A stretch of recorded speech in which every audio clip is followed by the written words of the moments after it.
Nonviolence does not mean acceptance, but resistance. Not waiting, but acting. It is not at all passive. It involves strikes, boycotts, non-cooperation, mass demonstrations, and sabotage, as well as appeals to the conscience of the world, even to individuals in the oppressing group who might break away from their past.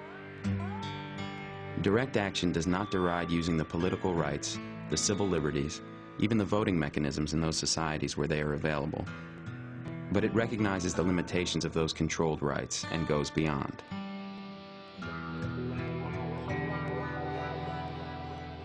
The law is not a holy thing. I remember when Dan Berrigan broke the law and they interviewed his 80-year-old mother and they said, "Oh, what do you think about your son? What do you think about him breaking the law?" I guess they thought an 80-year-old woman would have 80 years of respect for the law behind her, and she'd give them the right answer. And Dan Berrigan's mother said, "It's not God's law." And she had it there. The law is made by very mortal people, very limited people, very opinionated people, and people who have very special interests. They make the law, they tell us what the law is, and then they act as if it's holy writ. A lot of people are troubled by civil disobedience. As soon as you talk about committing civil disobedience, they get a little upset. That's exactly the purpose of civil disobedience. To upset people, to trouble them, to disturb them. We who commit civil disobedience are disturbed too, and we mean to disturb those who are in charge of the law.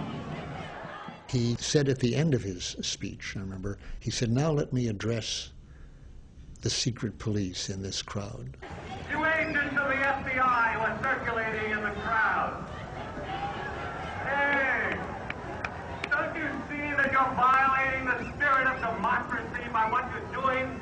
Don't you see that you're behaving like the secret police of a totalitarian state? Well, that cost him a bit, I think, the next day when we were sitting in front of the Federal Building, I have a feeling.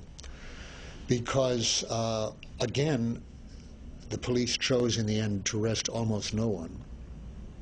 They didn't want arrest, they didn't want a trial, they didn't want the publicity that would be associated with that. They only arrested a couple of ringleaders, and one of those was Howard.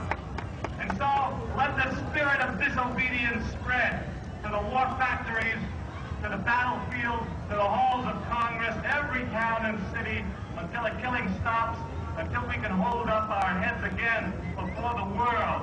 Because our children deserve a world without war, and we ought to try to give them that. And at that point, the batons were raised, and they began clubbing us very heavily. Howard was pulled up, as I say, his shirt was ripped apart, he was taken away, and I saw blood coming down his chest as he left.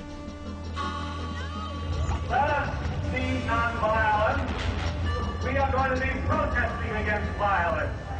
We may break some petty laws. We may interfere slightly with business as usual, but these are not terrible crimes. There are terrible crimes being committed, but sitting down and locking arms, that's no terrible crime. War is the great crime of our age.